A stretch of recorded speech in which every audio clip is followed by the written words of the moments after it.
Hello, my name is Greg Massi, and this is episode number 38 of The Color of Air, a podcast about the musical journey. You could find us online at retconindustries.com, or if you go to colorofair.com, it'll just take you to the Retcon site anyway.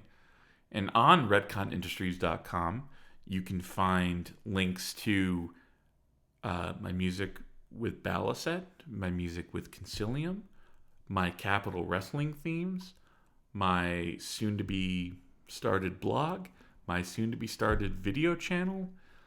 There's just everything you'd want to know about what's going on with me creatively is at retconindustries.com. But you can also add The Color of Air, at The Color of Air on Twitter, or you can Facebook us at facebook.com/colorofairpodcast. And if you have any comments or questions, colorofairpodcast@gmail.com. So we're back into the swing of it for a little bit. I don't have a ton of episodes on tap, but, I finally had a break in my hectic schedule, and I wanted to get these episodes out because these wonderful people took time out of their busy schedule to talk to me, and I want you to hear my interviews, obviously. So this one was special because this one took a while to get going. As soon as I started this podcast in 2014, one of the first guests that I put down on my list of who I want to interview was Walter Sickert and the Army of Broken Toys. And I think I might have mentioned this in the episodes where I talked to Mike and Sophia, Michael J. Epstein and Sophia Cacciola. And you can hear my dog barking in the background. But, when I first came to Boston, it seemed to me like the Boston music scene was kind of like an indie rock kind of members only club kind of a thing.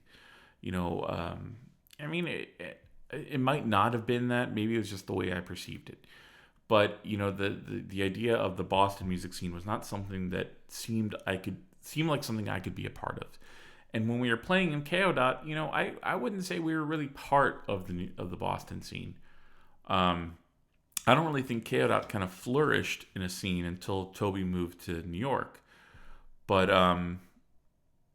so when after I left KO and I was getting started with promoting Balicet and all that other stuff,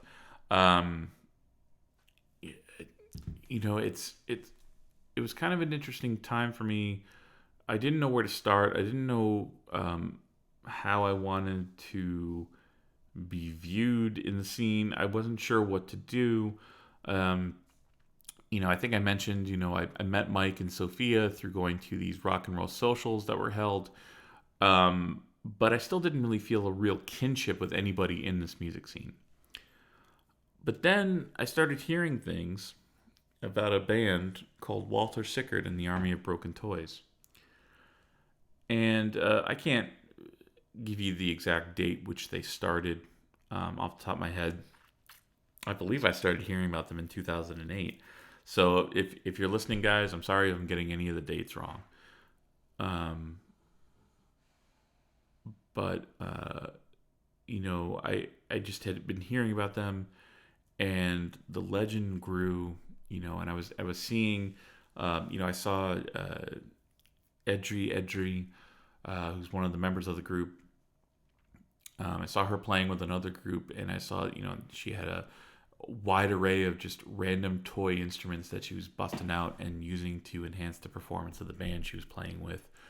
And I was like, okay, I think I need to investigate this band. And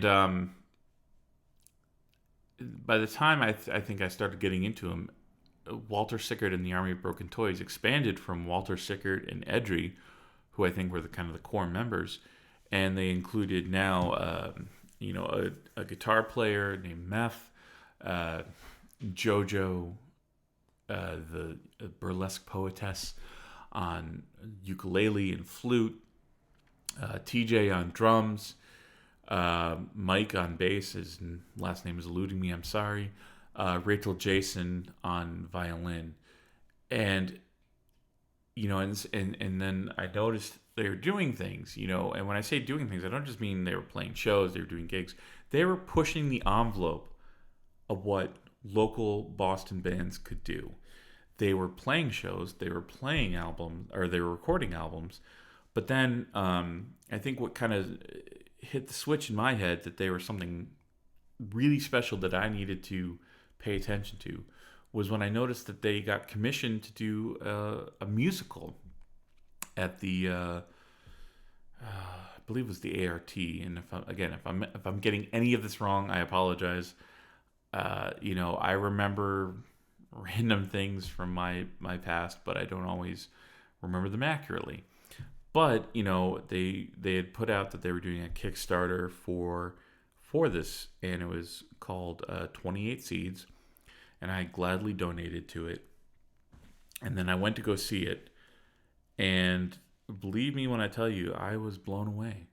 I had been hearing things about them, but I had never seen them. And I was an instant fan as soon as I saw 28 Seeds. And besides just being super talented musicians, I've never had anything but the best treatment. I got introduced to Edrie Edrie. I got introduced to Walter Sickert, and they were the nicest people imaginable. So when I started this podcast, they had gotten another couple albums under their belt, and so I wanted to talk to them because to me they represent something that any music scene needs. So it took a while. I won't lie. Probably mostly my fault because I didn't really follow up with them. I didn't want to put pressure on them. They're busy people. They've got a million music projects going on. They've got a million. Walter's always doing art. Edrie's busy. She was involved with. We talked about it in the interview. She was involved with the arts in Boston, and they had a kid. Edrie and Walter had a kid, Wednesday Alice, and so they're busy. So I didn't want to intrude upon their busy lives. But I found an opportunity because they were playing at the Once nightclub in Boston this past May, and I wanted to go see them, and I figured, you know what, let's throw it out there, see if we can get something organized. And sure enough, being the kind, gracious people they were, they allowed me to come to the backstage, the green room, if you will, hang out, talk with Walter, Edrie a little bit, and then Jojo, the burlesque poetess, shows up. Their new drummer, Matt Zappa, Color of Air alumnus from Protean Collective, I think stops by at some point. I don't know if he got on the podcast or not, but it was one of the most enjoyable half hours I've had talking with people. And, I don't know what else to tell you. I mean, I love bands who have their own kind of unique identity. And my dog is going crazy again. But I absolutely love everything that Walter Sickert and the Army of Broken Toys have been doing. They put out albums every year. They do the RPM challenge every year, and so it's like they're always putting out some sort of new music. They're always playing around. They're always doing interesting gigs. They played at the Planetarium in June, at the Museum of Science here. They're playing at the Museum of Science in October again, after this episode airs.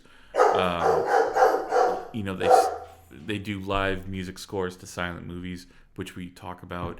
They just do an incredible amount of interesting, creative things. Walter did the soundtrack to an amazing, I don't know if it's amazing, I haven't seen it yet, but I assume it's an amazing movie called Some Freaks, and he did the soundtrack to it. Like I said, they're just always involved, in not even just within their band, but they're all doing interesting things. Follow Jojo, the burlesque poetess, on Instagram, and she's always doing interesting poetry, and different art sketches. And also you can see her adorable cats. Follow Matt Zappa, and you see that he's doing he's in Protean Collective, and he's playing all over the place. You see Rachel Jason, their violinist. I believe she's involved with a couple other bands whose names are evading me right now. And again, I'm sorry if I forget the names, but I've seen her play around town. They're all amazingly talented musicians. And now they have a guitar player, Brother Bones. They have Mary Widow, who started, well, I shouldn't say started, but, I first got introduced to Mary Widow because she was just one of the burlesque dancers that and I remember she did a Labyrinth-themed David Bowie burlesque dance act before a Walter Sickert show. And now she's part of the band doing background vocals, doing mandolin, and they're all incredibly talented musicians. And I can't say enough nice things about them, I guess. So anyway, I'm going to stop talking about them, and I'm just going to let you judge. So here is the title song from their most recent album. And if you don't play this on repeat a couple times, you're doing it wrong. Because this song, it just gets me pumped up, man. I love this song. And so this song is called Come Black Magic.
So, thank you for doing this. Thanks for coming on.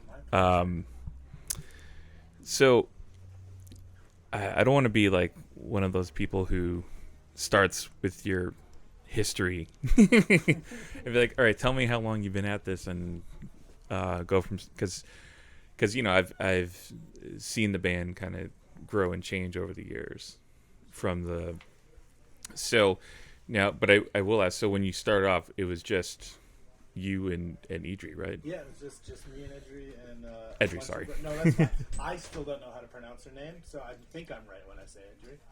I prefer Harold. Harold. The H is silent. Oh. Yeah, it was just the two of us and a bunch of like wind-up toys that were broken on stage, and we had like a tiny strawberry shortcake 45 player that we'd put like a little doll head on that would spin around for the whole set, and that was our band. And what year was that you guys started? Was it 07, 08? Forever ago?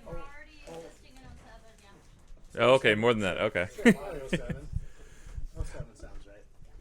And so when you started, as I've seen you guys grow and add members and do lots of big things, did you have that in mind, like this kind of, all the stuff you've kind of been doing? Because it seems like you guys will try anything, which is awesome. Yeah, I mean, I think like I kind of joke a lot that the name of the band was kind of like foreshadowing of like an army of broken toys, and like it was 2 people, then it was 3 people, and like when we had a third person, it was like Jojo would heckle us from the crowd, and then we'd call her up, and then she would do some poems that she pulled out of her underwear, and then that kind of like we would do that and go on the road, and then we'd have people join us with like leaf blowers and stuff, and like we didn't know what was going to happen, and like there was like a random trombonist that would show up and play with us, but we'd never rehearse. Like that was the big part of it. We never had any rehearsals together.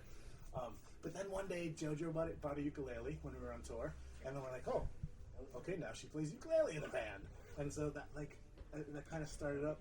And Rachel on the viola was like maybe the first, the real instrument that joined the band on purpose, Yeah. Not a side effect. Yeah, like it was just like coincidence that Jojo found this golden ukulele hanging there, and she was like, "Oh, it's my calling," But so yeah, I mean, I think the name of the band kind of manifested a little bit, and it changed. It was literally an army of broken toys at first, like I said, like a lot of broken dolls and wind-up toys. Yeah. And then one by one, all those toys became real people. Yeah. Just like Mannequin, but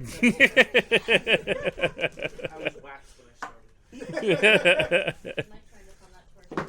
Well, and so, yeah, because I think one thing that I like, the reason, a lot of people that I want to talk to on the podcast, I like talking to them because I like, I mean, I play everybody's music when I do the interviews, like on the podcast, and so whether or not the people who listen to it, like the music or not, because that's always subjective. What I like to see are people who, in my mind, are doing like really cool things, and like you guys have always been at the top of the list because I mean, just from the gigs, and then you guys put out almost an album every year if you count you always do the RPM challenge every year. It started out with it was a Portsmouth art rag basically that started the competition, and that newspaper disappeared, and we still kept doing the RPM. Yeah. And like so it is being officially run still, but if that ever stops, we're still gonna fucking do it. Yeah. It's never gonna not. So basically, February, and we're gonna do a fucking record in a month. All right. Well, that's good to know. And then you had, scoring the live scores of the silent movies and the play or the music. Did a couple of them. Yeah, a couple. Yeah, exactly. I'm losing track if I'm losing track. So I mean, You're an award-winning composer. That's right. I need to say that every time I introduce myself. Oh, is that what award was that? The New England Music Award? No, I won. He actually won. Oh, that's right, for the movie. I'm sorry. That's right, for the movie. I saw that. It's Yeah. from France. It's Fragile.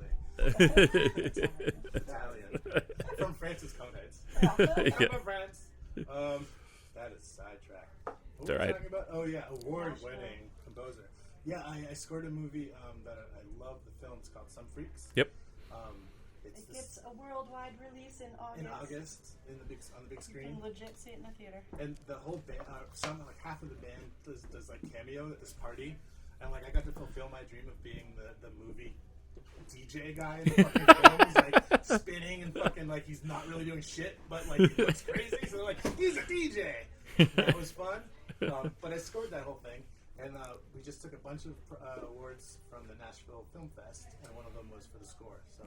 Oh, that's yeah, wonderful! just Congratulations. found that out, like, a couple days ago. Yeah, I think I saw something about that. Yeah. I think I saw something. You were in New York at the time, or Yeah, I don't we know. were. Yeah, I think we found I don't know. I get confused with. There's a couple. Yeah. They're just fucking I- throwing them at us. Well, I try to keep up with everything people are up to, but the Facebook feed goes so fast I can't. So yeah, so how long, like after you kind of got started, did you start to think? Because lots of people have these kind of big ideas, like like when I was in college, I was like, oh, I'm gonna write a opera someday or something like that, something. But like, how long after you started did you kind of say, I have this idea and I actually have the means to put this out there, like because how long did that take before you kind of had that? Well, for me, like I remember being in high school and being like, oh, I want to make a fucking musical that is kind of like an anti-musical, but that was just me by myself then, and like in the middle of the fucking woods. So if I tipped over a cow maybe and recorded that could be the drums. I don't know. That's a weird analogy, but Always worked with I what was- you got, kid. yeah, I was a little teeny goth kid, and I wanted to make a crazy fucked up musical. Years later, I had a band. For some fucking reason, people were like, they wanted to make music with me, and I'm fucking eternally grateful for that. And it's my family, all the people I play with, I love very much. And just everybody I've played with has never been afraid of doing crazy shit. So like when I say, why don't we do a 30-show musical that we've never done before? We're going to do all the music ourselves. We're going to do it live. We're not going to record it and have them play it. We're going to do it on the spot. Everybody's like, fuck yeah, let's do it. And that's like, that kind of attitude in the band is all you can ask for. And I don't know how that happened. It just happened. And it keeps going on and on and on. And when we did, so we did 28 Seed, which is our original piece. And that was really fun. And then we did Shock-Headed Peter, which was written by our friends in the Tiger Lilies. Mm-hmm. And that's all about children not behaving and dying horrible deaths. Yeah. Yeah, my British uncle-in-law, like who of German descent, was Yeah. loved to tell us about it. Yeah. And then like the scores that we do for silent films, that's another yearly thing that we do every single year in October. And that's at the Portsmouth Music Hall. And I think that kind of started from RPM too. Like we met all those people. We made some friends that way. And then they do a Portsmouth Halloween parade every year. So we go up and we score a silent film as a fundraiser for the parade. And they let me score all my favorite silent movies. And like I was like, can we do Haxan? We did Haxan last year. And Haxan is very like you know what it is, but it's like very gory and fucking delves into Satanism and is like there's babies being sacrificed and shit. And they're like, yeah, we can do that. All right, man. So, what do you have? You figured out what you have on tap for this year? This year is Pirate, the Black Pirate. The Black Pirate, I think it's called, yeah. Oh, okay, cool. Yeah, it was a deep cut, and they're like, how about this one? And I'm like, because you had no problem with Haxan, and the last 5 ones that I was like, listen, I will totally do a pirate one, and I'm excited about it. But I haven't actually watched it yet, so. That's all right. And just kind of, like I said, you put out new stuff all the time. I always get the Bandcamp notices. But turning to the most recent album, so Come Black Magic. So that was, I love it a lot. I was just listening to it the other day, and I was just like, it's just amazing to me, again, seeing how you've grown, like hearing like the earlier stuff coming to what comes out on the record. I mean, it's like you said when you talk about how the band is your family. I mean, everybody's personality just like kind of melds into what I think you guys do. I don't know if that's the silliest way of putting it, but it's just like everybody's personality kind of is there. Like we talk about it a lot as like we're the big queer X-Men. So like everybody has their own voice, everybody has their own kind of like style and what they like to do, and like my favorite part is that difference. Like for me, like I was in bands, a long time ago, and if everybody has kind of like the same background in music and like the same kind of things that they're drawn to, your sound can tend to be fucking boring and plain and oatmeal-y. Yeah. But like, if you've got a bunch of people that love different kinds of things, and you're constantly turning each other on onto different music and stuff, that can only help the sound of the band. And I mean, like, my favorite thing is when I'll bring a, you know, mostly I'll bring like the core of a song that I've written on the guitar, and I have the lyrics to, and I'll bring it to the band, and we'll just fucking jam it out until it becomes what I want. And I never go like, oh, you please do, you have to do that, you have to do that, you have to do that. And even just now when I was trying to pretend I was mean, I couldn't say fucking just do that. I said please first. But, like, I mean, I think that's the strength, because you know, nobody's trying to overpower each other, but at the same time, like, we fucking totally love what we do, and we get to play crazy shows, and we have people that love to see us play, and like that kind of energy really feeds into, you know, the whole point of just fucking keeping going and seeing like what kind of bizarre thing that we can do.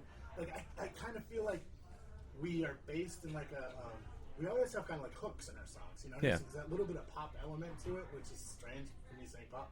I feel a little strange, love that. But it is kind of true. Like we'll have a hook or something, but it's kind of like how far can we cast the rope out into the abyss of bizarreness and get fucking strange, and then pull it back to like, ooh, I'm gonna remember that kind of hook that sticks in your fucking brain meat. That's a good way of putting it. Well, and you know, just from my experience of seeing your live shows in the past, I mean, your extended family, you know, goes beyond just the stage. I mean, there's the dancers who are always, you know, at what point? I mean, has that always kind of been a thing with you guys? Yeah, I think ever since I've seen you play, it's kind of been a thing. But you know, did that kind of just slowly seep in as you did more shows? I think so. I think it kind of happened as the band grew a little bit. I mean, like you know, in the early days, it was just the two of us, and it would be like, you know, some random person on trombone. But then we'd have like our friend East Steven come out on like a little tiny chainsaw he had and a giant dolly, and he just fucking sawed it in half on stage, so it started snowing stuffing on the audience. It was very pretty, but I started gagging on it too at the same time. And that kind of you know, working together and just inviting it all together and to be crazy and random and bizarre, like that's the origin of the band. So, and we've always kind of kept to that kind of who the fuck knows what's going to happen next element. Yeah. You know, and that's because that keeps it fun for us too. Yeah. And I know we've been lucky enough to perform with tons of amazing dancers and hula hoopers and contortionists and fire throwers and all sorts of crazy shit. Minotaurs and Loch Ness Monster, you know. Well, it's also kind of, you know, because I've lived in Boston for on and off since 2000, and it's very rare when a local band really has such a. To me, it was kind of a rare thing for local bands to kind of draw these kind of, you know, huge local crowds, you know, and I feel like you've had a following which is just kind of keeps growing and growing and growing, you know, as evidenced by the fact that, you know, you put something out on Kickstarter and it's funded, and you know you have this loyal audience, which is so important, but also it's so rare and hard sometimes for other bands, you know. And we never ever take it for granted. Like every time we've done a Kickstarter, you know, and we want to do, you know, we're gonna go further with that. We have a couple announcements coming up soon. Oh, cool. Like, it's so.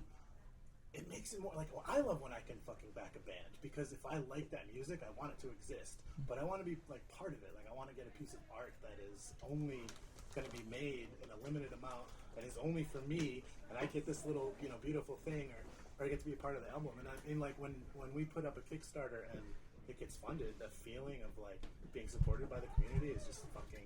We are so grateful for it.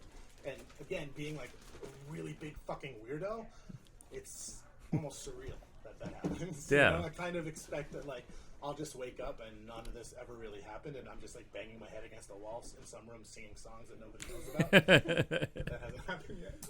Well, I mean, I think it just speaks to that. I think there, you know, I feel like the vibe that comes off from you guys is kind of like it's such a welcoming thing. You know, it's not like you're say like being a goth. It's not like someone comes to your show and they're not dressed goth enough or something like that. And maybe, or things that, not that that always happens, but you know what I mean. Like, it's such this beautiful kind of, like I said, welcoming environment which you've nurtured and. Well, that makes me so happy that that's the goal of that's been the formula of the band, and how we communicate with our art to each other, and it's always been like the most important thing for us to put out with our live events. Is like it's not like you have to come to a show and sit in the corner and kind of hide and be afraid. Like you can come up front, you can come say hi, you can sometimes jump on stage and do whatever the fuck you want. But like. I don't quite understand why artists would ever want to cut themselves off, because like those are the people that want to fucking see the show, and like they're the same as us. Like we enjoy what we're doing, and if they enjoy what we're doing, like why not be welcoming to everybody? For me, like a lot of my life, when I was in school and shit, like I was always like the nerdy fucking kid at the table by himself, or like had a couple of art friends, and that's it. People are so fucking cliquey and bullshitty, and I fucking hate. And of course, that still happens in the scene in Boston sometimes. Oh yeah. You know what I mean? Like I would love to see more rock bands come to Oberon shows and like queer art shows. Like it never that crossover. Like we kind of live in the middle of that. We kind of straddle that, where we can be like a rock band, but we also are like avant-garde art aspect to it, and we enjoy kind of doing theatrical stuff. Yeah. So, I mean, like for us, it's the goal is to kind of bring everybody together, just have fucking fun. Yeah. Well, I mean, it's avant-garde and arty, but like, because I used to play in a band that had the avant-garde moniker, and I just found that I couldn't relate to a lot of the people who, like, kind of in the scene, like they'd be like, what's your favorite? Minimalist composer. I'm like, well, I really like Iron Maiden. I don't know about you, but you know what I mean. Like it's like, yes, I can do this kind of music, but that's not the entirety of it. So, and I mean, that's what I get asked too. Is like, what kind of music do you like? Well, I like all fucking kinds of music. Every day I'll listen to something else. I'll start like fucking Kendrick Lamar's "Damn" is like spinning on my fucking iPod all the time, but then I'll switch to fucking Pavarotti in the middle of the day. Like nobody, I mean, because all kinds of music speaks to me. I just like shit that fucking like goes into your brain and like rubs its fingers all around and makes you kind of associate, where you are in your life with what, with what you're listening to. And that doesn't have, to me, it's not natural for that to have any kind of order, and any kind of, you can't like that, but you like this, and that's not cool, you shouldn't like that. I mean, fuck that shit. Like what you want to like. Life's too short to fucking care about life. Oh, yeah. And, Yeah, definitely. And so I forgot to ask my original question about Come Black Magic, but so how has the response been with it? I mean, reviews good, crowds good, and knock on fucking wood, but it's been really well received. A lot of really awesome reviews, really nice reviews. We just read a really cool piece a couple days ago. I'm a jackass because I don't remember what it was in. But it's it's always, you put this shit out there. It's part of you. It's really personal. When you're writing all this stuff, and then you go into a studio, and we like to go in like fucking like the Marines, like Space Marines, and just go in and fucking like have 3 days and bang out a whole record in that time, and not waste our time when we're in the studio because it's fucking money. Yeah. Yeah, I know the feeling. You know what I mean? So that part, like you go from this really personal part where you're all sharing and you're building these songs, and then you go to fucking almost like a factory to kind of get it all out. And sometimes it's dangerous because you will lose that spontaneity and that feeling of what's going to happen next, which is my favorite part about our weird music. But the secret, I think, is to go into the studio and not quite know 100% what you're going to fucking play. Yeah, no, there's always that. Yeah, you always want to feel like, this is going to be the day when, like, you're under the gun and something magical just kind of happens, and then sometimes it does, and then when it doesn't, you're like, oh god. Right? Yeah. Or like I've always found that like we'll need one more song that needs to be like a fast song or a slow song. Be like some kind of like balancing thing, and it will always come the week before we go into the studio. Yeah. And it ends up to be like one of my favorite songs. And when you're putting the albums together, I mean, this is probably going to sound pretty dumb, but it's okay. I mean, do you find that are your albums kind of conceptual? Like, I mean, like they're not always like strict story kind of concept albums, but is there kind of like a general theme behind them? Yeah, I mean, sometimes they're spot on. Like there's a concept behind it. Like we did a couple of years ago, we did something called Walter Sickert, How Many Broken Toys Ruined Your Childhood. Yes, yeah, I remember that one. And that was basically kind of inspired by the this '80s movie that what the fuck was it called? Basically, the guy gets sucked into the TV, and the TV. No, it's not Videodrome, but Videodrome it does play a lot of influence in my work. But no. Oh shit, what was it called? Shit. Oh, I don't remember. Basically, the devil is running the cable network. Oh, I know which movie you're talking Stay about. tuned. Yes, Stay it was the tuned. one with John Ritter That's the one. and Who was the devil? sorry, John Lovitz maybe, Maybe. possibly. But like. John Ritter, There we go. Pat Dower, Jeffrey Jones, David Thompson. Jeffrey Jones, that's right, Jeffrey Jones, who's in everything. Yeah. 1992. Yeah. Davis. I mean, like all that weird shit, like weird science fiction, like weird, B-movie comedies, like that have that kind of fucking bizarre flair, have all kind of fused into my brain matter, and mix all that shit with art and music. And for us, Ruined Your Childhood was basically kind of that story, but kids being sucked into the television. So like in between songs, there were like commercials for fucked up TV channels and stuff, And like a record like that definitely was like, oh, this is the concept. Let's kind of write around that, and like write some kids songs that are really kids songs, but could be seen that way. And so that kind of album, that's very conceptual. Come Black Magic had a feel to it that I really wanted. That was kind of inspired by H.P. Lovecraft and like this movie The Witch, which is I saw it and like fucking touched me in a bizarre way. I just loved it because it reminded me of like when I was a kid and all these witch stories, and I grew up in the woods, so it was always this kind of like shadows and trees and bizarre shit and like what the fuck's going on over there, and those sounds in the wood that's scary, all those things kind of played into the basic overall concept of Come Black Magic, and it was just a matter of like, that's the kind of feeling we want. Let's explore that. Let's delve into that kind of thing. Oh, cool. Yeah. Cool. And so I guess the logical question is what's next? I mean, like what, you've got these regular things you do, but like what's the next kind of big concept? I'm excited to tell you. I know, sorry. So the next really big thing is in June. We're partnering with the Museum of Science, and we're going to do a planetarium show that is a mix of my artwork and the planetarium's illustrators. And so we're going to be playing live inside the planetarium in kind of like a round space with all of our audience and everything around us, and then bizarre, fucking hypnotic, crazy, psychedelic visuals, and all kind of tied into this tarot deck that I've been working on. That's all the band members. It's different tarot cards. Oh, cool. Yeah, so it'll be very crazy and awesome, and another like, hey guys, let's play in the planetarium kind of thing. Yeah. Which, kind of it brings up kind of some challenges, because when you play as a rock band in a round dome, you have some sound issues. But we work with Joel Sanchez, and he's a fucking amazing sound guy. So he'll figure it out. That's what we pay him for. All right, yeah, Well, yeah, with all this talk about the music, I mean, I think it's easy to forget that you're also a really amazing visual artist. I mean, I love the different things that you put out, and so that, I mean, do you find that that's kind of I don't want to say like the big money maker, but is that like kind of like your day job, so to speak? Like, is that really your commissions and things like that? Totally, yeah. I mean, I'm lucky enough to be able to kind of mix both the visual art and then the music art into a tapestry of a paycheck. Sometimes it's weaker than other times. Yeah. But yeah, I mean, the art. I think I've never been able to separate music and art. I'll draw a picture, and that will inspire me to like think about a new song or maybe some new lyrics, or some lyrics will inspire me to draw a picture. Yeah. And it's always been kind of attached. And then being able to kind of explore the shit that I'm nerdy about, with my art, is something I love to do, and kind of resonates with a lot of people. I love putting up limited edition prints because like my fans will grab them, and we can kind of like all experience like.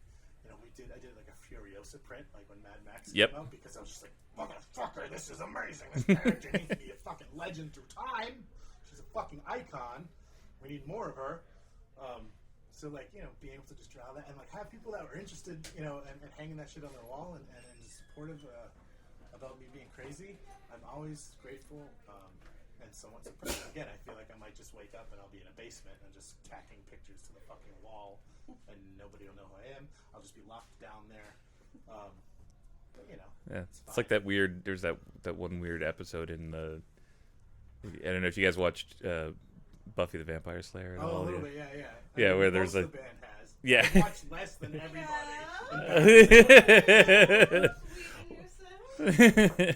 I was gonna say there's the episode in season 6 where she wakes up in the asylum and you don't know if she's. That trope used to lead you. Yeah. The fear of waking up in a mental hospital and Totally. the beautiful adventure was all just part of your delusion. Yep. Yes.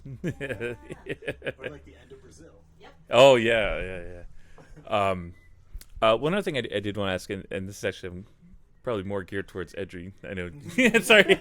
I felt bad because you're sitting here, and I wanted to include you as well because I kind of just wanted to talk to you because when I interviewed Mike and Sophia, we talked a lot about like kind of like the art scene in Boston and everything, and you actually have a position, right? The arts advocacy, or I could be misquoting it. I spent 2 years on the Boston Cultural Council. My main goal on the council was to put actual money in the hands of artists, which meant a lot of work for changing the rules, because how Boston used to give money to artists was you had to have a fiscal sponsor, which meant a big institution would say, we'll get all this money and maybe we'll give some to you artists. But through the Cultural Council, we were allowed to change the rules. Matt from the record company is also on the council, and he also helped with that. And now they can put thousands of dollars directly in the hands of artists who do art in Boston. They don't even have to be based in Boston, but if their majority of their work features Boston or is in Boston, then they can get money. That's And amazing. So it was a complete 180-degree turnaround for that council. And, not to mention, they used to only give out $185,000 a year. Now they have $600,000 to give out every year. So people need to apply for that money because it is free money. Get the cheddar. Yeah. Well, I mean that's great because you never. It's something I don't think I ever thought about. It's like, oh, let me apply for money from the city, like to do my thing. But it's, I mean, and rightfully so, because it's tricky and there's tons of red tape and it's just kind of bullshit. But now the application process is all online. BostonCulturalCouncil.org. Just go there and apply. Somerville has its own art council. They give away a ton of money. I was also on the Somerville Council for a little while. Every sort of regional city has their own art council, and they have money to give away.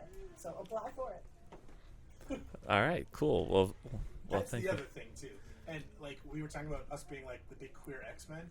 Edrie is the fucking the ace in the hole. Like like if we were fighting like this giant sentinel and we don't know what to do, like Edrie can fucking solve any problem, and not just for us, like for anybody else. She's like the fucking queen of getting shit done. And like ultimately, I think that speaks to the band existing too. If it wasn't for Edrie, it wouldn't. Yeah. She's the fucking glue. The horse bone glue. You're a sexy Professor X. Awesome. All right. Well, thank you for taking the time, guys. This is really cool. I'm glad I finally got a chance to talk to you and also see you live. It's been ages since I saw you live, so It's gonna be a lot of fun. cool.